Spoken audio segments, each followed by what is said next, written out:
In a controversy that seems like it's straight out of a satire, internet reporter Taylor Lorenz finds herself in a whirlwind of internet culture controversies sparked by recent woke media layoffs. We're going to unpack the ironies and the absurdities of this situation with a twist only we can provide. Let's get into it. Hey guys, welcome back. So Taylor Lorenz was a technology reporter for the New York Times, if you can believe that.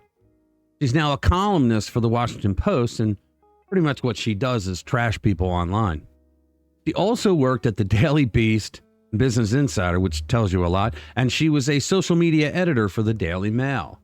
She's known for covering internet culture because that's what America wants to know about.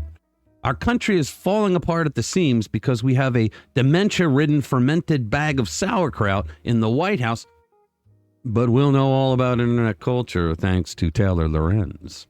Taylor Lorenz doxed the account of Libs of TikTok on X, if you remember it, and then ignored all the criticism she received for doing this until she herself got doxed, and then it was a completely different story, of course. She cried on camera about the horrors of being doxed and didn't see the irony and didn't have any self-reflection. I mean, Helen Keller could see it, but not Taylor Lorenz. So Taylor Lorenz freaked out that there were a lot of people in the woke media who just lost their jobs recently. Call it the great leftist purging. I am. Corporate media is dying a slow and very painful death as they are cutting costs everywhere they can because of dropping revenues. But more importantly, because of the waning appetite for left-wing propaganda.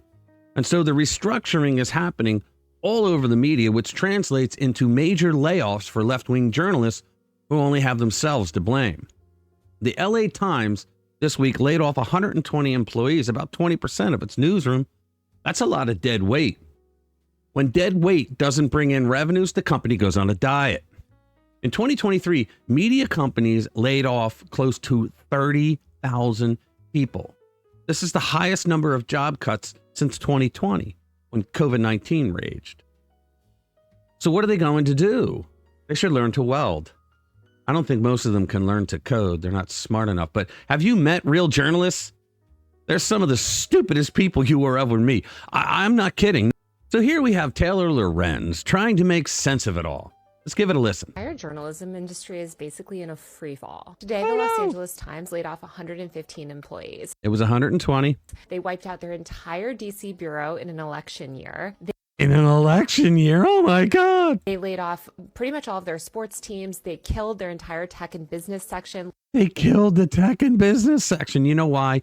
Because people don't want to read woke garbage in the tech and business section. They laid off breaking news writers, social media. Breaking news writers, because breaking news was probably always a lie about Donald Trump. Editors, the list goes on. But what's really dark is this is just the latest. It's dark. This in months and months and months of layoffs. Yes, because the revenues are dropping because you a-holes don't know how to do journalism anymore. In the media industry. In fact, tens of thousands of journalists have been laid off. Tens of thousands of journalists have been laid off. You would think that by now, the ones that haven't yet been laid off would have figured it out. Stop doing left-wing woke garbage.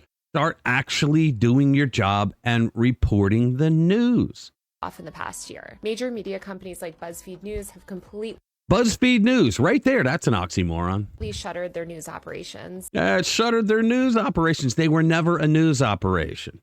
Time Magazine also just laid off a ton. Not Time. Yeah, there's a lot of woke corporate garbage there too. Of people, and Sports Illustrated basically shut down last. Yeah, because people go to sports to escape all your left-wing bullshit that you guys do in the news. And here, Sports Illustrated, like ESPN, went woke. Last week, pretty much the entire digital media ecosystem that myself and a lot of other millennial journalists and you're next came up in has been completely hollowed out. And it's not just digital media sites. Local news has been. Yeah, local newspapers. You know why? Because I remember years ago when people finally started realizing, why am I paying money for a newspaper that's going to give me trash garbage about, left-wing stuff that I don't believe in? Just before the woke. And instead of like coming to grips with that and having a Jesus moment, right? And saying, you know what, we should really go back to basics and start reporting journalism. No, what did they do to make up for the loss of revenues? They raised the prices of the newspapers. Obliterated. The newspaper industry is cratering. Radio is essentially dead aside. Radio is dead. That's a load of horse shit. Radio's kicking ass. You know why? Because these lefties, these wokies, they don't do radio. Because in radio, you have to have a brain. In order to listen to radio, you have to be engaged. When you watch something on TV or you read something on the screen, right? It's very easy. I mean, when you watch something and listen to them that way, it's easy to pick up. But when you're on radio, when somebody's on radio, you have to actually participate. Your brain has to participate with the conversation, and these wokies don't know it. So Taylor Lorenz doesn't realize that radio is kicking ass. Aside from NPR, which has been gutted. Meanwhile, hundreds of workers. NPR is gutted because have you listened to NPR recently, folks? It's complete woke, total garbage, and your tax dollars are paying for it. At Condé Nast, the parent company of pretty much every major magazine from GQ to Vogue to The New Yorker to Vanity Fair, are on strike because they're also facing impending layoffs. Yeah, so here's the brainchild of this. So they think that in order to stop the company from laying them off, they're going to go on strike. I just look out the window and go, everybody out there with a sign, fuck them, they're gone. Even mainstream national media outlets owned by billionaires like the Washington Post, where I work, and the Atlantic, where So she trashes her own boss, Jeff Bezos. I used to work, have done layoffs. If you're a young journalist today, there's almost no on-ramp to traditional journalism. Yeah, because you guys gave up traditional journalism. You love how she acts like these are traditional journalists and they're losing their jobs. No, they're not, sweetie. They're not. They're really not. Even if you do get a job, journalists' salaries have been stagnant and even declined. Yeah, because when the company loses revenues because you guys don't produce what the people want, I mean, you always have to think of your audience first. No, these a-holes today, they think of themselves first. And by the way, we don't make that much to begin with. Yeah, and you shouldn't. What do you do all day, sweetie? You do internet culture? Wow, geez. Wow, you're going to save the world. I think people understand how bad the world would be without journalists. Oh, my God. We already know, sweetie. That's why we're not buying into it. That's why you're having layoffs. We know what it's like in a world without journalists. Today, independent journalists are the ones who are telling the truth.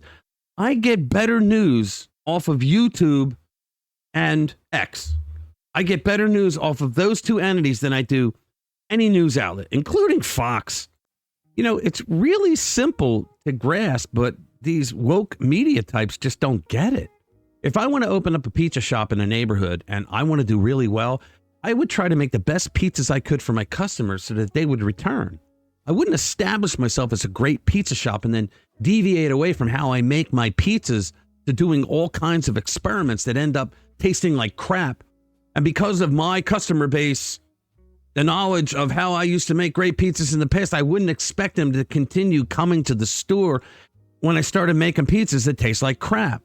The lesson here is you do what your customers are happy with, and you continue doing it.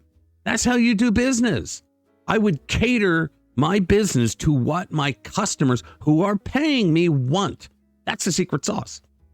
But journalists a long time ago got away from doing real news. In the old days, you had to have 3 sources before you wrote something of importance. Then it went down to 2 sources. And then for some reason, I remember over the years, it skipped and went down to no sources. And now you have outlets like her Washington Post and the New York Times who cite anonymous sources, which means you know that they're making it up. Yeah, these people better learn to weld because I don't see where they're going to go if the entire industry is shrinking. You better get into another line of work where you will learn to give the customers what they want. It always works. Until then, enjoy the decline and embrace the suck. All right, subscribe to our channel if you haven't already. Share our videos with like-minded friends who want to stay informed with what's really going on. Thanks for watching this video. I'll see you in the next one.